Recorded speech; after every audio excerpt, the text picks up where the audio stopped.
Hello everyone, it's Wizard the Wizard, creating magical artistic creations. In today's video, actually, we're going to talk about my beautiful Reshepia's waterfall dragons that I actually painted. This is a print of the original sold to a collector months ago, but this is the whole process of how I made it with acrylic and the story and the lore behind this dragon. I will leave you with the video. You won't get to see me, but you'll hear my voice and you'll see the painting process. So have a good day and enjoy the video. Take care. Well, everyone, this is the landscape I started with digitally, of course, to create a reference, and it's an old painting, and this is the final digital piece. Obviously, I painted this digitally to start off with to create a reference for the original painting. And just so you know, this piece is part of my ever-expanding universe in Equatoria, the planet, part of the Luminous Ages series, and features the two dragons nestled in a mystical waterfall cove located deep within the Isles of Nerostrios. It's a realm of wild nature, powerful elemental spirits, and ancient bloodlines. These dragons are part of that legacy. In fact, they are descendants of one of the dragon goddesses, Reshepia. So she's a lightning dragon, god of storms, and all those sort of wonderful things. Now let's start with the technique. I've talked a bit about lore, but let's get into the technique. This painting was created using high-quality golden acrylic paints. And with this, I obviously glazed in. I started off with a pencil, copied the picture from reference, drew it all. I used the projector to project it onto a beautiful canvas. And then I started blocking in the colors, the clouds, the background. I always work from light to dark. Now, obviously, when I penciled in some of the dragons, I got carried away, and then I started putting acrylic down just so I knew the basic blocking shapes. And obviously, I did the same thing with clouds. I started painting in where the clouds would be, where the sky was, and the gradation between the light colors and the dark colors. To capture the mystical essence of the waterfalls and the mountains, I used transparent blues and turquoise in layers, letting the white of the canvas shine through in some areas to mimic the sparkle of rushing water. I also used iridescent and interference paints in subtle touches. If you tilt the painting in the light, you can catch shimmering highlights that bring the dragons and water to life. And this is mainly due to the fact that I've been using glazing mediums like Liquitex, varnish, or paints. Obviously, with the golden paints and the Liquitex varnish, allows you to apply layers and thin transparent layers. As you can see here, I was applying a light color of green, just to rough in the bushes and the trees and the rough texture of the environment. Then the backdrop. Obviously, you can see the wing was not finished at all, and I was just blocking in some of the dragon. I got carried away. I started painting the dragon. I love my dragons. Oh my god, I just couldn't stop painting it. So I thought I'd better stop Wizard and just get this background blocked in, as you can see. So obviously, the stars of this painting were the two dragons, a male and female of the Reshepian line from the goddess Reshepia. As I said before, these dragons are not just any creatures, they are descendants of the lightning dragon god Reshepia, a divine being whose breath is said to birth storms and whose wings shape the sky islands of Nerostrios themselves. Now, in my world, our comic book characters they're almost at the point of reaching Nerostrios. They're about to take a ferry from Alaros to the Isles.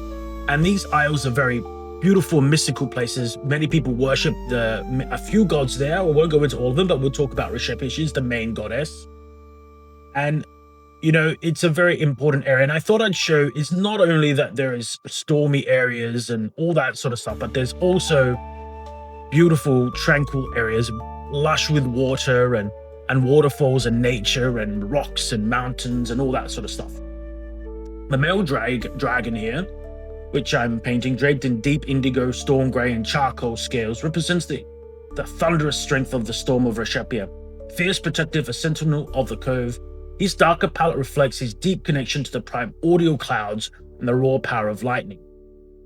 So, you know, obviously I blocked in the shapes after I did the background, and I kept on applying layers and layers of glaze of Liquitex varnish to make sure that this painting popped out. And obviously, you know, his details started to come together. You know, like I said, I got carried away in sections of it. I was like, oh, I'm going to paint the face. But, you know, it's really important to block in everything you can, even if you do get carried away. So sometimes Excuse me. Sometimes I was just choking on a bit of my smoking pipe like Gandalf. No, just joking. What happens is you have to block in all the shapes, because what happens is you can get carried away with one area and you don't see the whole painting emerge, and it's really important to block in, even if it's basic color, get it all down when you're creating this. Now, I'm sorry if I'm jumping around from lore to, I suppose, technique, but it's really important because part of it, the technique comes to life as you're exploring the lore as well. So we're painting the female dragon here as well. The female dragon, by contrast, is cloaked in silvers, pale blues, whites, and soft opalescent hues, a living embodiment of the rain and light that follows the storm. Her colors evoke peace, renewal, and the ancient beauty of elemental balance. They are bound not only by bloodline, but by the sacred Reshepian bond, a cosmic union of opposites.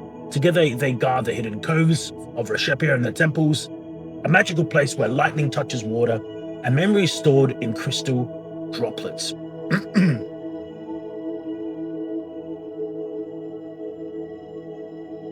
So, as you can see here, I was just applying shadows to the wings. And again, I would mix the color in with the glazing medium to really create that depth. And I would try and mix different colors as well to make it have even more depth. This is quite a tedious process getting it all right. And obviously the image, I painted an extra 4 centimeters on each extra side. And as you can see, the paint's going and hitting my board as well, so that the client could frame it quite easily without trimming the picture dramatically.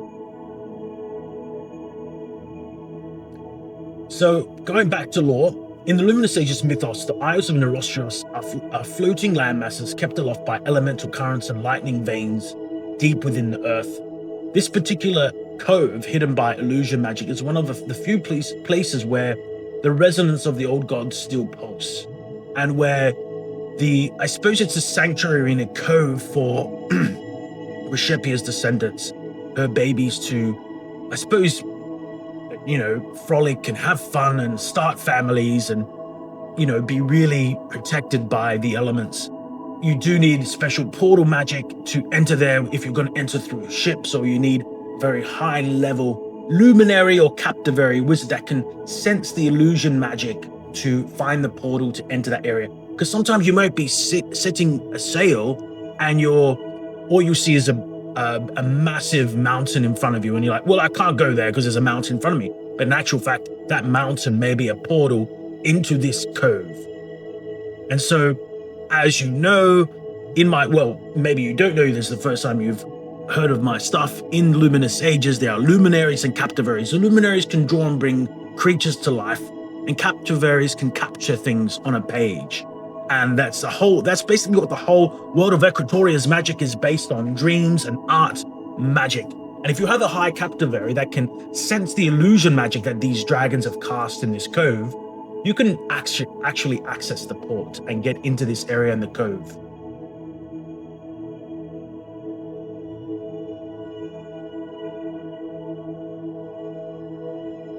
So, pilgrims and mages and sailors who venture close enough to glimpse these dragons and find them, they basically, if they enter this area, there's much respect for these dragons, and they, I suppose, see them as an omen and a prophecy of good things to come, that they're not going to be attacked in Nerostros, that their journey is going to be safe. And sometimes even sailors will stay by the cove, watched by the dragons. The dragons won't attack them unless they're provoked, and they will offer them healing, and they'll be rejuvenated and restored. So if you are going through the treacherous lands of Nerostros, and you happen to have a captivary that can sense the illusion magic, or luminary that can sense the mountainous or cliff faces that are the blockages, and if you can break through those illusional blockages, you'll go to this cove, and it's a place of restoration and healing. So, as you can see, I applied a lot of finishing touches here. This painting is more than a fantasy landscape. It's a myth on canvas, a story about balance, protection, and the power of legacy. And with every brushstroke, I aim to build the world of Luminous Ages where dreams, dragons, and gods all collide.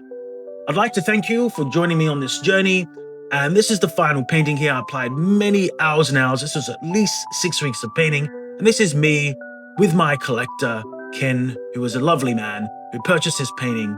And it was a great experience for me and the client. And he was incredibly happy and thrilled. And it's now hanging in his home. And it's just amazing. So, look, I hope this was informative for you. I would really like to thank you for joining me on this journey. If you'd like to see more artwork or dive deeper into the lore, you can check out my website at achristuart.com or www.luminousages.com. You can grab a print of this. I also have my commissions available, and I have all sorts of original paintings on sale right now over the month of August. All of August, I'm selling my originals. So see you there. Take care.